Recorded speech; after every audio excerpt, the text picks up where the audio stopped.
Jóvenes, buenas tardes.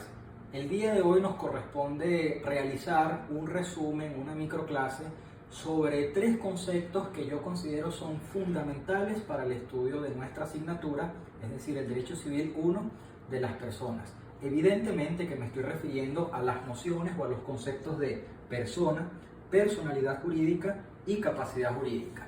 Si nosotros manejamos con suficiente claridad estas tres nociones, podremos avanzar con mayor fluidez y rapidez con el resto de los temas contenidos en el programa de la asignatura.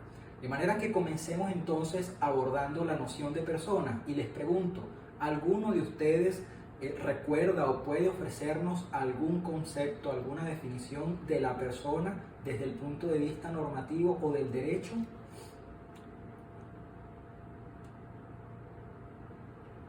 Ok, nuestro compañero Andrés nos dice, profesor, la persona es un ente con capacidad para ser titular de derechos y obligaciones. ¿Alguien más quisiera intervenir o aportar algo? Muy bien, y Andrea nos dice, recuerdo además, profesor, que las personas son las destinatarias de las normas jurídicas.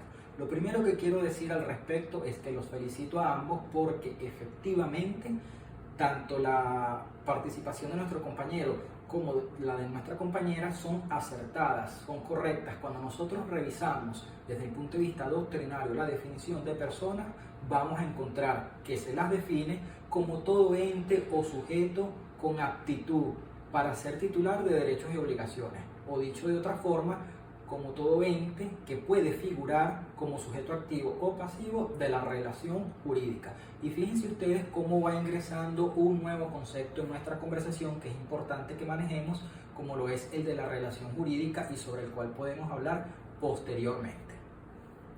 En doctrina nacional nosotros encontramos, por ejemplo, que la profesora Domínguez Guillén señala que la noción de persona es la más importante y la que mayores consecuencias jurídicas genera dentro del ordenamiento jurídico. Y ello es así por la razón elemental que señalaba nuestra compañera de que las personas son las destinatarias de las normas jurídicas.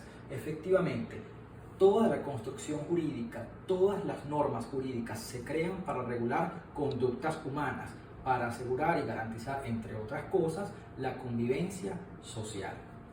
Determinado esto, podemos avanzar con el siguiente punto de nuestro esquema, que es la clasificación general de las personas. ¿Lo recuerdan? Muy bien, efectivamente. Según nuestro Código Civil, en Venezuela nosotros podemos clasificar a las personas en dos grandes categorías: las personas naturales y las personas jurídicas.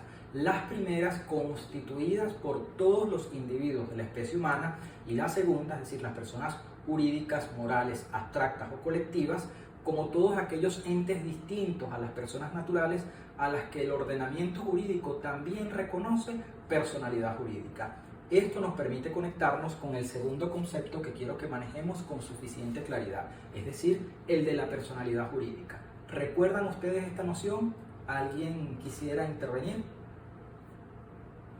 Muy bien, no importa, vamos a recordar entonces estas nociones ahorita porque ese es el objeto de nuestra clase. Recuerden ustedes que la personalidad jurídica la podemos definir como la aptitud para ser titular de derechos y obligaciones. Pareciera que existe una similitud muy grande entre o que es efectivamente la misma cosa entre la noción de persona y de personalidad jurídica. Sin embargo, la distinción y la importancia de esta distinción radica en que la persona se refiere al sujeto, mientras que la personalidad se refiere a la cualidad. De manera que, mientras que nosotros no podemos señalar que una persona es más o menos persona, sí podemos señalar que la personalidad jurídica es susceptible de ser medida. Y esa medición la hacemos a través de la tercera categoría, de la tercera definición que interesa destacar en este momento, que es la de la capacidad jurídica. ¿Recuerdan ustedes esa definición? Efectivamente, nuestro compañero Marcos está organizando las ideas, está concatenando los conocimientos y nos dice, profesor, estoy recordando que entonces la capacidad jurídica es la medida de la aptitud para ser titular de derechos y obligaciones. Por eso es que, como les decía, la personalidad sí se puede medir. ¿Se mide a través de qué? A través de la técnica o del concepto de la capacidad jurídica. Recordarán ustedes que la capacidad jurídica también la podemos dividir en dos grandes categorías, es decir, la capacidad de goce y la capacidad de obrar o de ejercicio, cada una sujeta a determinadas condiciones o requisitos establecidas en el Código Civil y que abordaremos con suficiente tiempo y profundidad en nuestra próxima clase. Reitero lo que dije al principio de nuestra clase: si nosotros manejamos suficientemente bien estos conceptos, podremos avanzar muy fácilmente con el resto de los temas contenidos en el programa de la asignatura. De manera que si tienen alguna pregunta o alguna duda o algún planteamiento al respecto, entonces es el momento de plantearlo.